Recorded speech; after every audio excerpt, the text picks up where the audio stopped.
देख रही हो, तुम्हारे सुपुत्र फौज में भर्ती होंगे। आज भर्ती देखने जाना है और ये दिन चढ़ने तक अभी खाट पे खड़े हैं। सही बात है, मैं तो भूल ही गई थी। उठो उठो उठो, आज तुम्हें परीक्षा पास ही करके आना है।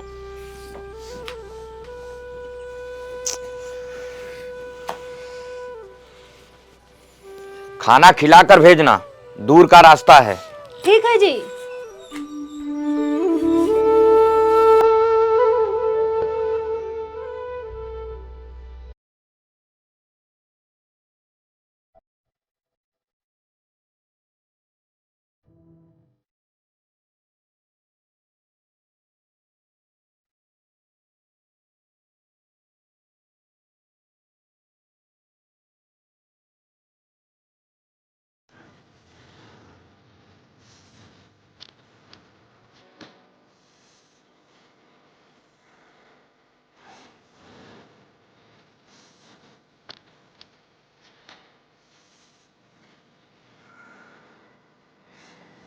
क्या हुआ बेटा, इतना उदास क्यों हो? कुछ बोलता क्यों नहीं है तू? होना क्या है माँ, पिछली बार की तरह इस बार भी दौड़ में पीछे रह गया। तो बेटा इसमें इतना परेशान होने की क्या बात है, फिर से कोशिश कर लेना तुम। कोशिश तो कर रहा हूँ माँ, अब मेरी हिम्मत टूट गई है। बेटा इतना जल्दी हार नहीं मानते हैं। हार कैसे नहीं मानूं माँ, दिन रात की मेहनत के बाद भी बार बार निराशा हाथ आ रही है। माँ, मैं सोचा था कि फौज में भर्ती होकर देश का सेवा करूंगा, लेकिन अब ये सपना ही रह गया।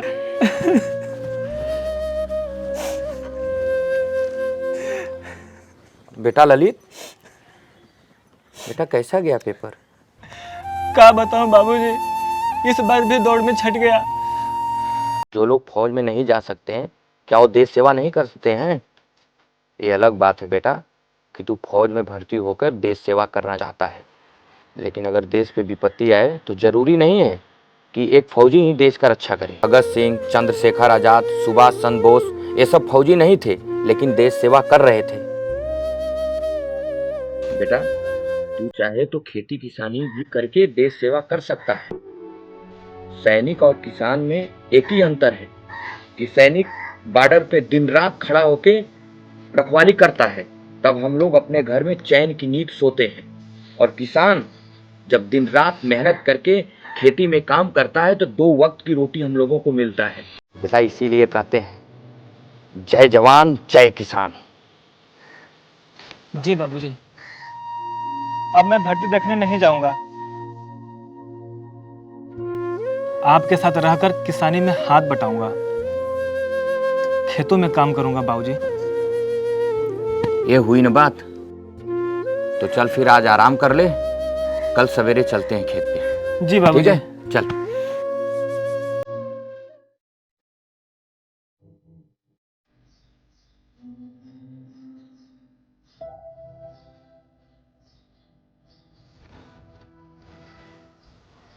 अरे का हो ललित, कहाँ जा रहे हो? खेत में काम करने। खेत में काम करने? हंस क्यों रहे हो? हंसेंगे नहीं तो और क्या करेंगे? भोरे भोरे उठकर फौज का दौड़ लगाते लगाते लगे किसानी करने। कल भर्ती देखने गए तो सपना टूट गया का? बाबूजी दिन रात काम कर रहे हैं, क्या मैं उनका हाथ नहीं बटा सकता क्या? वही तो हम भी तुम्हें समझाना चाहते हैं। जिसका बाप दिन रात खेतों में पसीना बहाए, उनके लड़कों को बड़ा बड़ा सपना देखने से अच्छा है कि उनके साथ खेतों में खेती बाड़ी करे, ना कि फौजी बनने का बड़का सपना पाल ले। फौजी बन।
क्या हुआ ललित बेटा, काहे रो रहे हो? बाबूजी, मैं फौज में भर्ती नहीं हो पाया, इसलिए लोग मेरा मजाक उड़ा रहे हैं। बेटा, गांव वाले के मजाक का जवाब तुम्हें आंसू बहाकर नहीं, तुमको कुछ करके देना है। तुझे दिखाना है बेटा कि तू भले फौज में भर्ती नहीं हुआ, पर तेरे अंदर एक सच्चा देशभक्त अभी भी है। और देखना बेटा, एक दिन यही गांव वाले तुझे अपने कंधे पे बिठा के पूरे गांव में घुमाएंगे। चल बेटा घर चल, चल।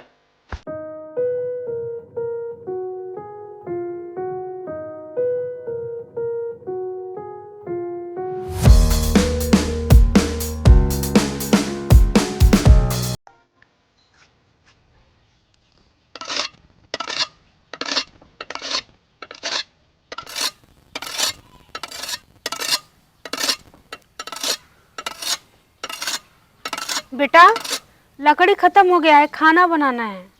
जाके जंगल से लकड़ी लेके आओ। ठीक है माँ।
रुको, मेरी बात ध्यान से सुनो। जी जनाब। अल्लाह ने हम सभी को फर्ज अता किया है, हमारे इस्लाम और पाक के दुश्मन को उखाड़ के फेंक दे। जी जनाब। इस काम के लिए आका ने हम तीनों को यहां भेजा है। जी जनाब। क्या तुम इस काम के लिए जान फना देने के लिए तैयार हैं? जी जनाब। तो फिर सुनो, इस 26 जनवरी पे भारत के चप्पे चप्पे पर खुशियों का माहौल होगा और हमें इस खुशियों के माहौल को गम में बदलना होगा।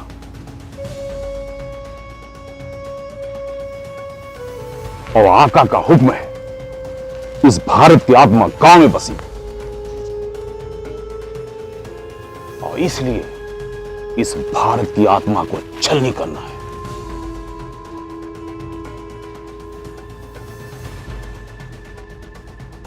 और हमें इस 26 जनवरी को आसपास के सभी स्कूलों और कॉलेजों को निशाना बनाना है। पर जनाब, इससे तो सारे बच्चे ही मारे जाएंगे, इससे क्या फायदा होगा? फायदा होगा मुजावर, फायदा होगा। स्कूल कॉलेज के बच्चे के जब चिथड़े उड़ेंगे, उसके मां बाप खुद ही मर जाएंगे।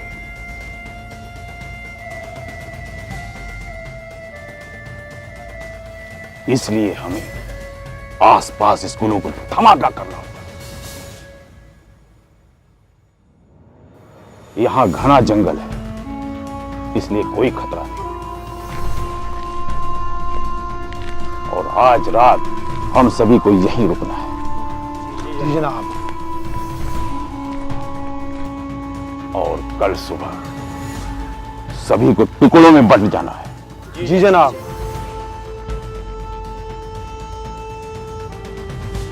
और इससे पहले हम सभी को खाने पीने का इंतजाम करना होगा। जी जनाब। आओ चलो कुछ खाने को लाते हैं।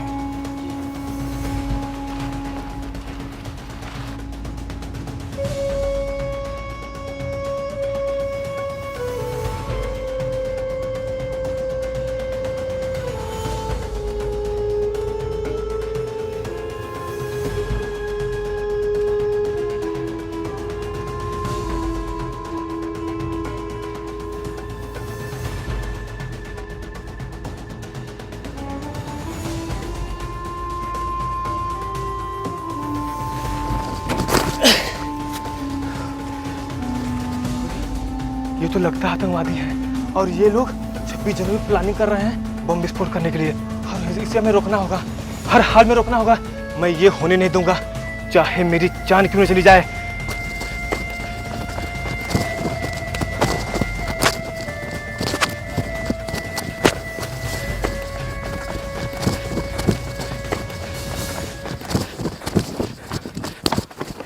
अरे अनिल भाई अपने पास वाले जंगल में ना कुछ आतंकवादी आए हुए हैं और वो लोग हमला करने के लिए प्लानिंग कर रहे हैं। भाई पगला गए हो का? बाबू नौकरी नहीं लगा तो तुमको सब जगह आतंकवादी दिख रहे हैं। देखो इसका, जंगल में गए थे, लकड़ी काटने वाले आए होंगे। अरे नहीं भाई, मेरी बात तो विश्वास करो। अरे भाई मैं सच कर रहा हूँ, वो लोग प्लानिंग कर रहे हैं। चलो जाओ, पगला गया है। चलो जाओ जाओ जाओ, अपना काम करो जाओ।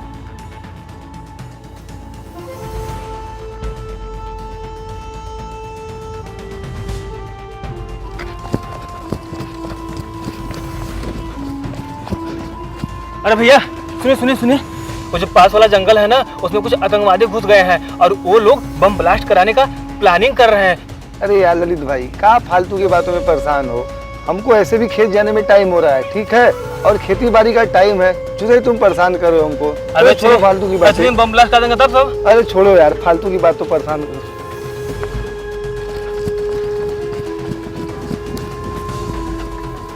अजय भाई, अपने पास वाले जंगल में ना कुछ आतंकवादी घुसे हुए हैं, लेकिन मेरी कोई बात ही नहीं मान रहा है।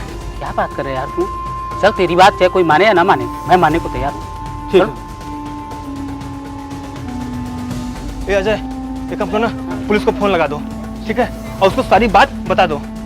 हाँ। Hello, police station. दो हमको दो। हेलो सर मैं जोधपुर गांव से ललित बोल रहा हूँ। यहाँ पास में एक जंगल है, वहाँ कुछ आकर आतंकी छुपे हुए हैं। वो लोग 26 जनवरी के दिन स्कूलों पर हमला करने का प्लान कर रहे हैं। ठीक है सर, ये लोग क्या बोले? तो चलते हैं पहले जगह को।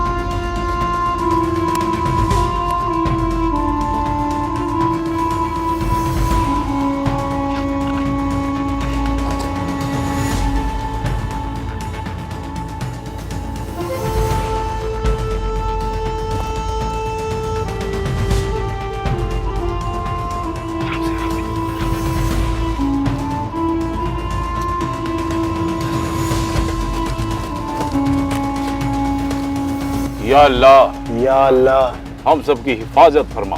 हम सबकी हिफाजत फरमा। हक ला इलाहा इल्लल्लाह, ला इलाहा इल्लल्लाह मुहम्मदुल्लाह। मुजावर, जी जनाब। बिस्मिल्लाह करो।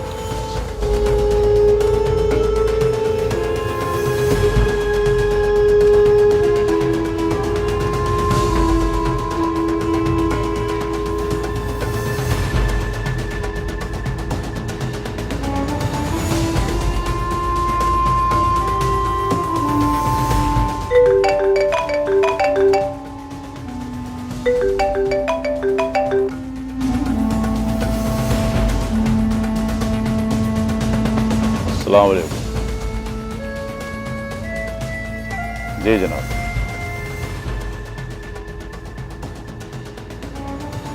ठीक है जनाब। आका का फोन आया था, बोल रहे हैं आज शाम को ही बम फिट करना है और जल्दी से नाश्ता कर लो, क्योंकि अपने अपने स्कूल पे जल्दी से जाना है। और पूरी काम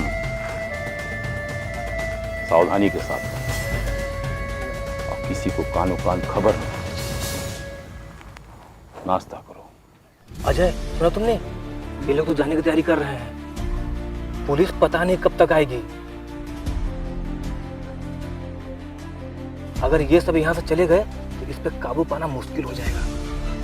फिर क्या किया जाए? ये सब 4 हैं और हम 2, और इनके पास वो असलहे भी होंगे। चाहे कुछ भी हो जाए, मैं इन्हें तो रोकते ही रहूंगा। अगर मुझे कुछ हो भी गया ना, मुझे इसकी परवाह नहीं है। अगर ऐसी बात है दोस्त, तो फिर मैं भी तैयार हूँ।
यही आतंकवादी है सर, जो कि 26 जनवरी पे बम ब्लास्ट करने का प्लानिंग किया हुआ है।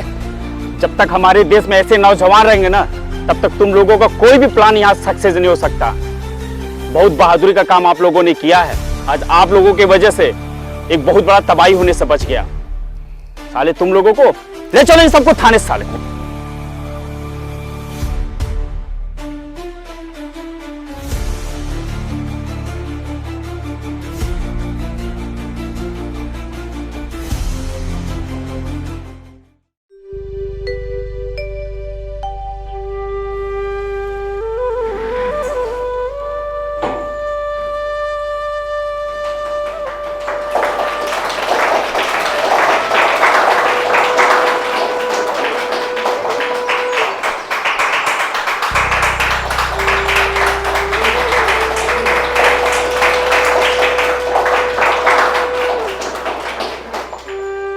जोधपुर गांव के इन युवकों ने जो किया है वो हम सभी के लिए बहुत गौरव की बात है। इनकी सूझबूझ से पड़ोसी देश के 3 आतंकवादी पकड़े गए, जो आज के दिन एक बहुत बड़ी घटना को अंजाम देने वाले थे। आज हमें ये बताते हुए बहुत खुशी हो रही है कि प्रधानमंत्री जी ने भी अपने ट्विटर अकाउंट से इनको बहुत बहुत धन्यवाद किया है। और देश सेवा में इन लोगों का योगदान हमेशा याद रखा जाएगा।